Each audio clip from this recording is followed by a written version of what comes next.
आज हम पढ़ने वाले हैं विद्युत बल रेखाएं क्या होती है। विद्युत बल रेखाएं क्या होती है, विद्युत बल रेखा की परिभाषा और इसके गुण कौन कौन से हैं। विद्युत बल रेखाएं विद्युत क्षेत्र उत्पन्न करती है, उसके बारे में हम देखने वाले हैं विद्युत बल रेखाओं के गुणों में। तो सबसे पहले विद्युत बल रेखाओं की परिभाषा। विद्युत बल रेखाएं, electric field lines. Electric field line क्या होती है, विद्युत बल रेखाएं क्या होती है, उसको समझने के लिए हम एक पॉजिटिव चार्ज लेते हैं और ये जो पॉजिटिव चार्ज है जहाँ कहीं पे भी रखेंगे ये अपने चारों तरफ एक विद्युत क्षेत्र इलेक्ट्रिक फील्ड बनाएगा। इलेक्ट्रिक फील्ड का मतलब है कि इसके चारों तरफ एक ऐसा क्षेत्र होता है जिसके अंदर कोई दूसरा आवेश अगर आ जाता है, इसको हम विद्युत क्षेत्र कहते हैं। इसके अंदर अगर कोई दूसरा आवेश आ जाता है तो उस आवेश को ये या तो आकर्षित करेगा या प्रतिकर्षित करेगा। ठीक है, समझने के लिए हम मान लेते हैं ये कोई बिंदु P है, इस पर हम परीक्षण आवेश Q0 रखते हैं। Q0 एक परीक्षण आवेश है। ये बहुत छोटा आवेश होता है, इसका खुद का विद्युत क्षेत्र नहीं होता और इसके ऊपर हमेशा पॉजिटिव चार्ज माना जाता है और इसके आवेश का मान 1.6 × 10⁻⁹ कूलम। कूलम आवेश का मात्रक है और ये हमेशा पॉजिटिव होता है, इसका खुद का विद्युत क्षेत्र नहीं होता। अब ये आवेश है, ये आवेश है, इसको मान लो Q है, तो इन दोनों को मिलाने वाली रेखा ये होगी। ये जो रेखा है इसके अनुदिश आवेशों की प्रकृति के अनुसार आकर्षण या प्रतिकर्षण बल लगेगा। अगर बीजातीय आवेश है, मतलब ये दोनों आवेश अलग अलग है, तो फिर आकर्षण बल लगेगा। ऐसी कंडीशन में ये आवेश इससे आकर्षित होगा। लेकिन अभी क्या है, ये धनात्मक है और ये भी धनात्मक है, दोनों पॉजिटिव है, यानी कि सहजातीय आवेश है। एक जैसे समान प्रकृति के आवेश क्या कहलाते हैं, सहजातीय आवेश कहलाते हैं। तो अभी इनके ऊपर जो बल लगेगा वो रिपल्सिव होगा और ये आवेश जो एकांक धनावेश है इधर की साइड मूवमेंट होगा इसका। तो एकांक धनावेश किधर जा रहा है, उधर की साइड। जिस दिशा में जा रहा है कोई रास्ता होगा, उस रास्ते को, उस पथ को हम विद्युत बल रेखा कहते हैं। एकांक धनावेश जिस पथ पर गति करता है उस पथ को हम विद्युत बल रेखा कहते हैं। ठीक है, अगर हम इसको यहाँ पे नहीं रखते और इस जगह कहीं रखते तो भी कंडीशन वही होती। ये एकांक धनावेश है, यूनिट चार्ज, इसको इस टाइप से मिलाने वाली रेखाओं के अनुदिश दोनों सहजातीय आवेश है तो प्रतिकर्षण बल लगेगा इधर की साइड। अगर इसके पास इधर की साइड रखा जाए तो भी कंडीशन वही है, ये Q0 आवेश है, परीक्षण आवेश, और इधर की साइड। मतलब आप एकांक धनावेश को कहीं पर भी रखो, उसका जो गति होगी वो इस धनावेश से दूर की ओर होगी, अवे फ्रॉम पॉजिटिव चार्ज। ऐसी कंडीशन में बल रेखाएं इधर की साइड रहेगी। बल रेखा कहते किसे, बल रेखा का मतलब है कि एकांक धनावेश विद्युत क्षेत्र में जिस पथ पर गति करता है वो रास्ता, वो पथ क्या कहलाता है, विद्युत क्षेत्र कहलाता है।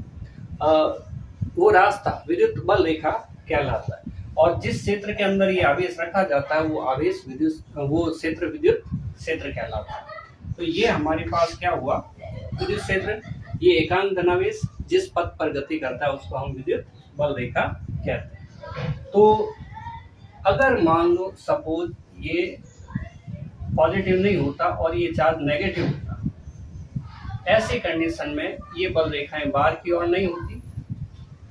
ऐसे समय में ये दोनों आवेश जो है, ये प्लस है ये माइनस है, इसको हम बीजातीय आवेश कहते हैं। ये जो बीजातीय आवेश होने के कारण इनमें आकर्षण बल लगेगा और ये अंदर की साइड हो जाएंगे।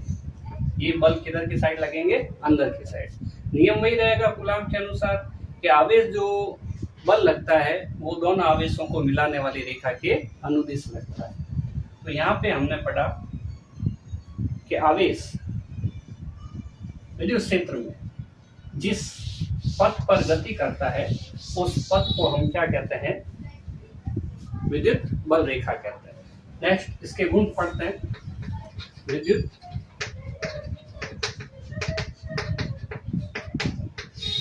ठीक है। अभी इसके गुण पढ़ते हैं। अभी इसके गुण पढ़ते हैं। पहला गुण, अगर हमारे पास प्लस आवेश है और इसके आसपास में कोई आवेश रखा जाता है तो ये आवेश, एकांक धनावेश की बात कर रहे हैं, ये आवेश इससे प्रतिकर्षित होकर दूर जाने का प्रयास करेगा। ऐसी कंडीशन में ये जो बल रेखा है, जो रास्ता एरो इसका है एकांक धनावेश का है, वही विद्युत बल रेखा कहलाता है। तो ये कंडीशन जो भी है वो क्या कहलाएगी?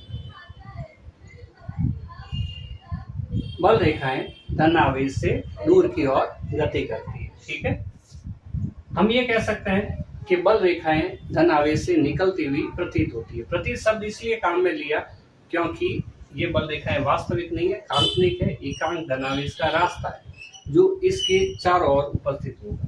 सेकंड नंबर कि अगर ये आवेश धनावेश नहीं होता, ऋण आवेश होता, और ऐसी कंडीशन में अगर हम इसके पास में ये Q0 आवेश रखते तो दोनों में भी जाति आवेश होने के कारण आकर्षण बल होता।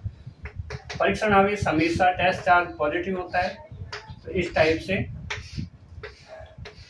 अब ये जो जगह छोटी है बीच में, यहाँ पर भी बल रेखाएं होगी, सभी जगह बल रेखाएं होगी इसके चारों तरफ। कहीं पे भी अगर कोई पॉइंट छूटेगा नहीं, जिस पॉइंट पे आप एकांक धनावेश रखोगे ये माइनस होने के कारण उससे आकर्षित होगा। तीसरी बात अगर हम करते हैं तो अगर हम एक धनावेश लेते हैं और एक ऋणावेश लेते हैं, ऐसी कंडीशन में आवेश धनावेश से बल रेखाएं निकलकर ऋण आवेश में प्रवेश करती हुई प्रतीत होती है। इसको हम ऐसे समझ सकते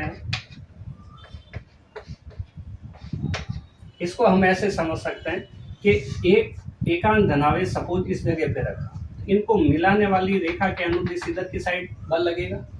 ये धनावेश इस परीक्षण आवेश को इधर की ओर प्रतिकर्षित करेगा। लेकिन जैसे जैसे ये धनावेश इससे दूर चला जाएगा, एक फॉर्मूला होता है कूलॉम का, K Q1 Q2 upon R square. Q1 इसको माना, Q2 इसको माना।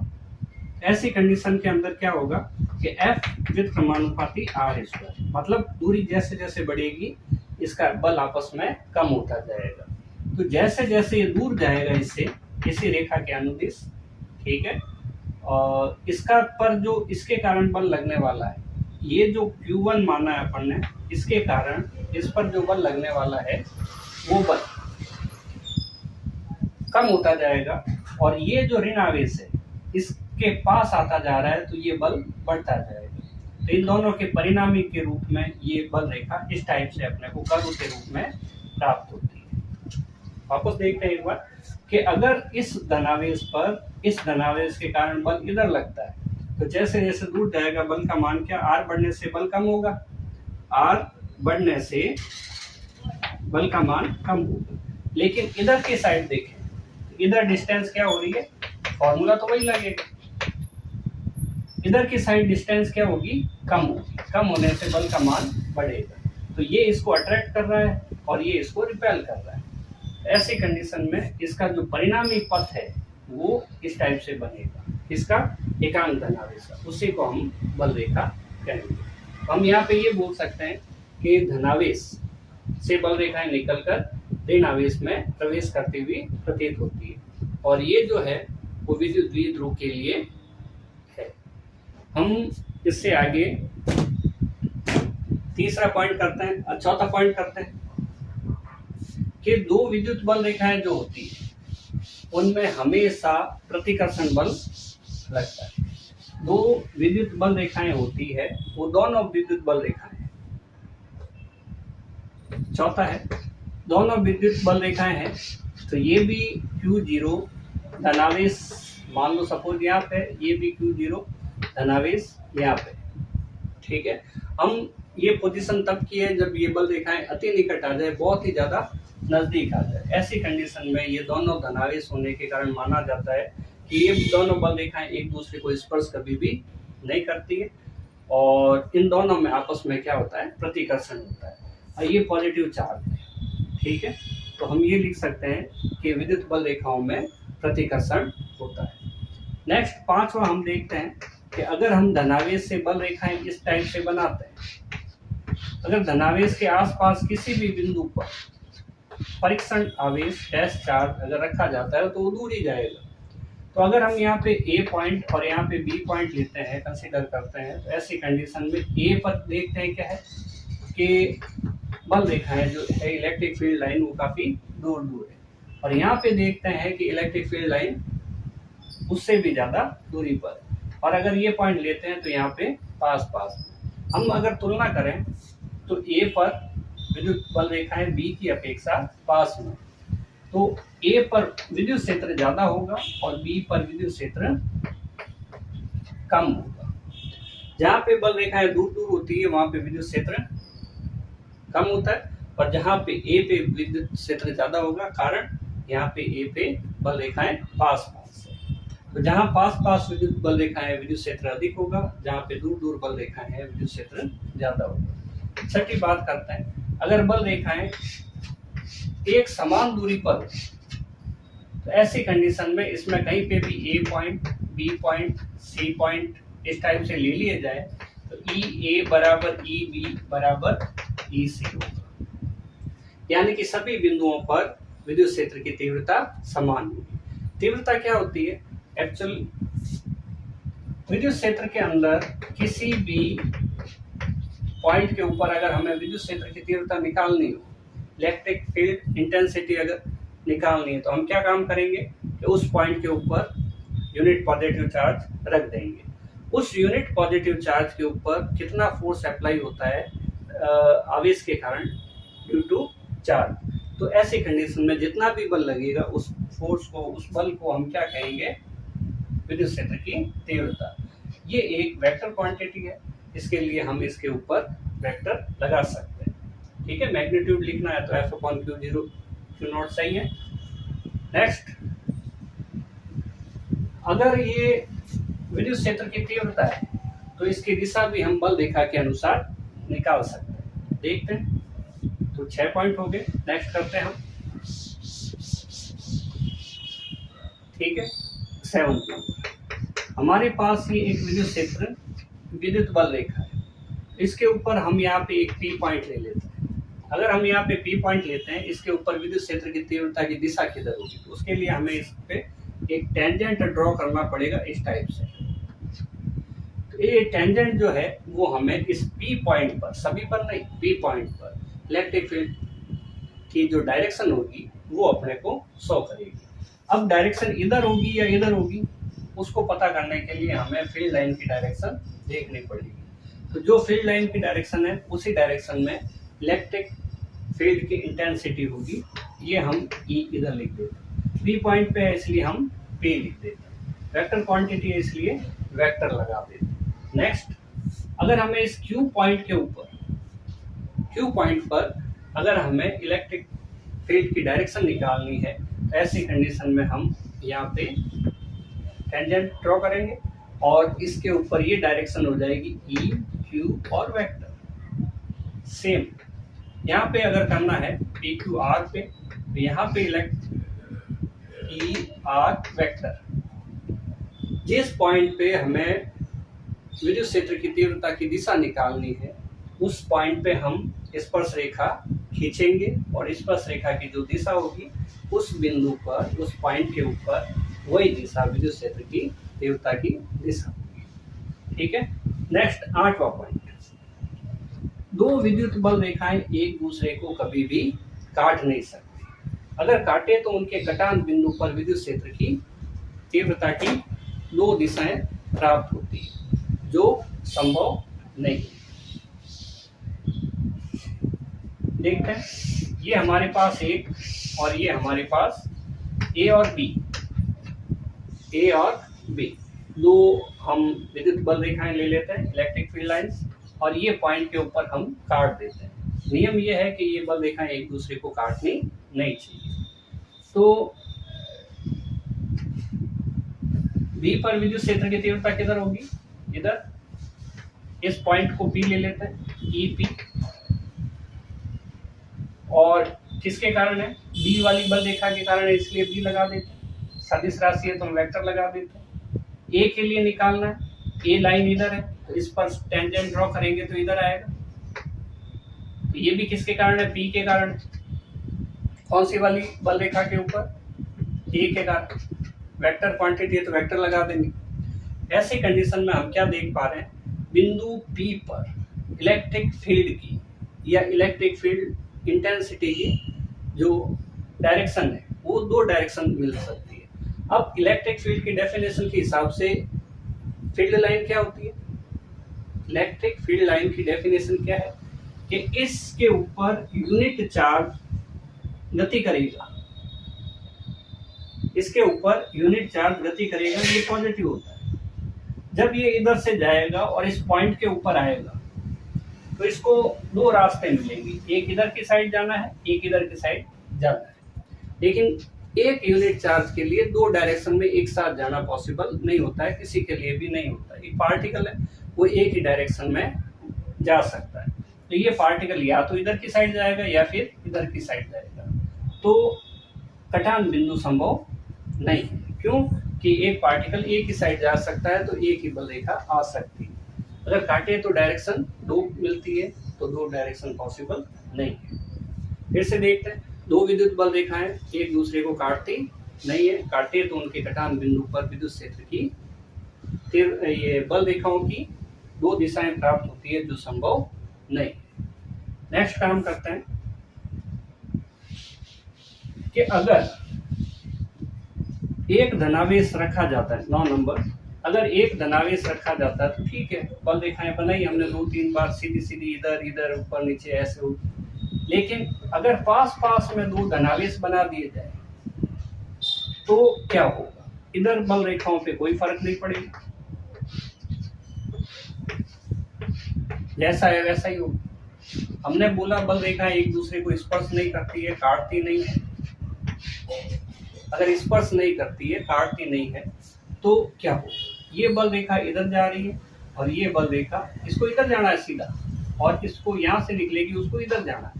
अगर ये सीधी सीधी जाएगी तो इस पॉइंट के ऊपर कट जाएगी, थोड़ा गहरा बना देते हैं, ये ऐसे जाएगी तो यहाँ से कट जाएगी। तो बल रेखाओं का, इलेक्ट्रिक फील्ड लाइन का एक दूसरे को काटना पॉसिबल नहीं। ऐसी कंडीशन में क्या करते हैं हम कि ये बल रेखा इधर जाएगी, ये इधर जाएगी, और बल रेखाओं में हमने एक पॉइंट पढ़ा था, प्रतिकर्षण होता है, रिपेल करती है एक दूसरे को इलेक्ट्रिक फील्ड लाइन। तो ये फील्ड लाइन इस तरह से मूवमेंट कर जाएगी,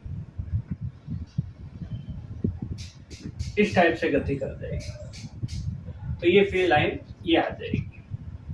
सेम ये सिचुएशन नीचे की तरफ होगी, तो इलेक्ट्रिक फील्ड लाइन की डायरेक्शन जो होगी वो ये हो जाएगी। ऐसा क्यों हुआ? ऐसा इसलिए हुआ कि ये दोनों बल रेखाएं एक दूसरे को स्पर्श नहीं कर सकती, काट भी नहीं सकती, और अगर कोई बल रेखा आएगी तो इनके बीच में से निकल जाएगी। अब यहाँ पे एक पॉइंट ऐसा मिलेगा जहाँ पे कोई बल रेखा नहीं होगी, कोई इलेक्ट्रिक फील्ड नहीं होगी। ये पॉइंट जो भी है वो इलेक्ट्रिकली न्यूट्रल होगा, ठीक है। इसको हम उदासीन बिंदु कहते हैं, उदासीन बिंदु कहते हैं, न्यूट्रल पॉइंट। अब उदासीन बिंदु क्यों है? क्योंकि ये जगह ही, ये एरिया ऐसा होगा जहाँ पे विद्युत बल रेखा एक भी उपस्थित नहीं होगी। ये एरिया खाली छूटा हुआ है, हमें लग रहा है यहाँ बल रेखाएं उपस्थित नहीं है, लेकिन यहाँ से जो बल रेखाएं निकलेगी वो सभी दिशाओं में इस टाइप से होगी, बहुत सारी बल रेखाएं निकलेगी। इतनी इन्फिनिटी है तो हम ये ड्रॉ नहीं कर सकते, बहुत सारी बल रेखा, ये पूरा भरा होगा, ये पूरा एरिया भरा होगा, लेकिन कुछ जगह, बहुत ही कम जगह एक पॉइंट ऐसा मिलेगा जहाँ पे इलेक्ट्रिक फील्ड लाइन, कौन सा वाला, कि एक जो बल रेखा सीधी जा रही है और जो एक बल रेखा सीधी जा रही है, इसी जगह पर एक बिल्कुल बीच में एक पॉइंट मिलेगा हमें जहाँ पर बिंदु उदासीन होगा। उदासीन का मतलब वहां पे विद्युत क्षेत्र की तीव्रता का मान 0 होगा। तीव्रता का मान 0 होने का मतलब, अगर वहां पे आप कोई यूनिट चार्ज रखते हो तो उसके ऊपर F = 0, विद्युत बल नहीं लगेगा। विद्युत बल कौन लगाएगा? विद्युत बल रेखा, पर इस पॉइंट पे विद्युत बल रेखा उपस्थित ही नहीं है, तो बल का मान 0 होगा। E का जो फॉर्मूला होता है E = F/u0 होता है। जब F की वैल्यू 0 है तो E की वैल्यू भी 0 है। तो ये थे अपने पास बल रेखाओं की परिभाषा और बल रेखाओं के कुछ गुण।